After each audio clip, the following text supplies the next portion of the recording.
കേരളത്തിൽ ശശി തരൂർ ഉയർത്തിയ കലാപ കൊടുങ്കാറ്റിനൊപ്പം കർണാടകത്തിലും പ്രശ്നങ്ങൾ ഉടലെടുക്കുമ്പോൾ ആകെ ആശങ്കയിലാണ് കോൺഗ്രസ് നേതൃത്വം. കർണാടകയിൽ DK ശിവകുമാറിനെയോ കേരളത്തിൽ ശശി തരൂരിനെയോ പിണക്കാൻ കഴിയുന്ന സാഹചര്യത്തിലല്ല ഇപ്പോൾ പാർട്ടിയുള്ളത്. അതുകൊണ്ട് തന്നെ കടുത്ത നടപടികളൊന്നും ആർക്കെതിരെയും എടുക്കാനും സാധ്യതയില്ല. ഹിന്ദുവായാണ് ജനിച്ചത്, ഹിന്ദുവായി തന്നെ മരിക്കും പറഞ്ഞത് കർണാടക ഉപമുഖ്യമന്ത്രി DK ശിവകുമാറാണ്. ഇഷായോഗ സെന്ററിൽ ശിവരാത്രി ആഘോഷത്തിൽ പങ്കെടുത്തതിനെ തുടർന്ന് കർണാടക കോൺഗ്രസിൽ ഉണ്ടായ സകല കോലാഹലങ്ങൾക്കും ഇതോടെ മറുപടിയായിരിക്കുകയാണ്. ഏത് മതത്തിൽ വിശ്വസിക്കുവാനും അത് പ്രചരിപ്പിക്കുവാനും പൗരന് അവകാശം നൽകുന്ന ഇന്ത്യ മഹാരാജ്യത്ത് തന്റെ വിശ്വാസം പരസ്യമായി പ്രഖ്യാപിച്ചതിനെ തുടർന്നായിരുന്നു ശിവകുമാറിന് പന്തം കൊളുത്തി പടയുടെ പോരും ചോദ്യങ്ങളും ഏൽക്കേണ്ടി വന്നത്. കേന്ദ്ര ആഭ്യന്തരമന്ത്രി അമിത്ഷായ്ക്കൊപ്പമാണ് ശിവകുമാർ സദ്ഗുരു ജഗ്ഗി വാസുദേവന്റെ കോയമ്പത്തൂരിലെ ഇഷ ഫൗണ്ടേഷൻ സംഘടിപ്പിച്ച മഹാശിവരാത്രി ആഘോഷത്തിൽ പങ്കെടുത്തത്.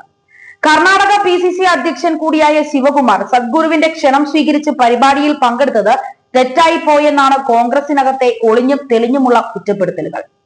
AICC സെക്രട്ടറി PV മോഹനാണ് ആദ്യം വിമർശനവുമായി രംഗത്തെത്തിയത്.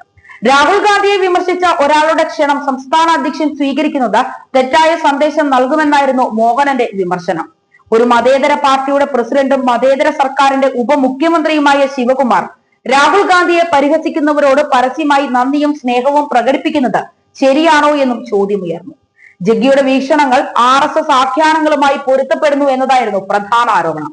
എന്നാൽ വിമർശനങ്ങൾക്കെല്ലാം പുല്ലുവില നൽകി തന്റെ മതവിശ്വാസം പരസ്യമായി പ്രകടിപ്പിക്കുന്നതിൽ നിന്ന് ഒരടി പിന്നോട്ടില്ല എന്ന നിലപാടെടുത്തിരിക്കുകയാണ് DK ശിവകുമാർ. ഇത് തന്റെ വ്യക്തിപരമായ വിശ്വാസമാണ്, രാഷ്ട്രീയ തർക്കത്തിനുള്ള വിഷയമല്ല. താൻ ജനിച്ചത് ഹിന്ദുവായിട്ടാണ്, മരിക്കുന്നതും ഹിന്ദുവായിട്ടായിരിക്കുമെന്നാണ് ശിവകുമാർ വ്യക്തമായി പ്രതികരിച്ചത്. നമ്മുടെ കോൺഗ്രസ് പ്രസിഡന്റിന്റെ പേര് മല്ലികാർജുൻ ഖാർഗെ എന്നാണ്. ആരാണ് മല്ലികാർജുൻ? അത് ശിവനാണ്. അതുകൊണ്ട് അദ്ദേഹം പേര് മാറ്റണോ എന്നും DK ചോദിച്ചു. ഇഷ ഫൗണ്ടേഷനിലെ സദ്ഗുരു ജഗ്ഗി വാസുദേവ് വന്ന് തന്നെ ശിവരാത്രി ആഘോഷങ്ങൾക്ക് ക്ഷണിച്ചു. മൈസൂരുവിൽ നിന്നയാളുമാണ് അദ്ദേഹം. മഹാനായ ഒരു മനുഷ്യനുമാണ്. അദ്ദേഹത്തിന് വിമർശകർ ഉണ്ടാകാം, പക്ഷേ താൻ അദ്ദേഹത്തെ അംഗീകരിക്കുന്നു.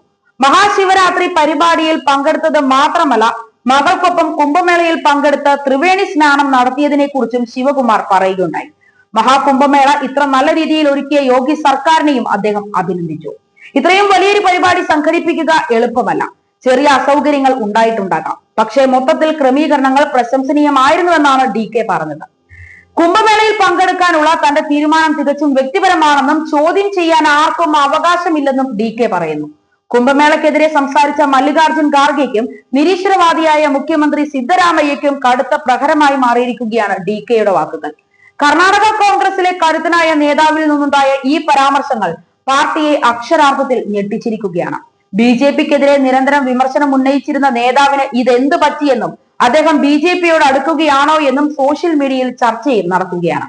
വിമർശനങ്ങളെ ഗൗനിക്കാതെ തന്റെ നിലപാട് തുറന്നു പറയുകയും വിശ്വാസങ്ങളെ മുറുകെ പിടിക്കുകയും ചെയ്ത DKക്ക് അഭിനന്ദനങ്ങളും പല കോണുകളിൽ നിന്നും ഉയർന്നു വരുന്നുണ്ട്.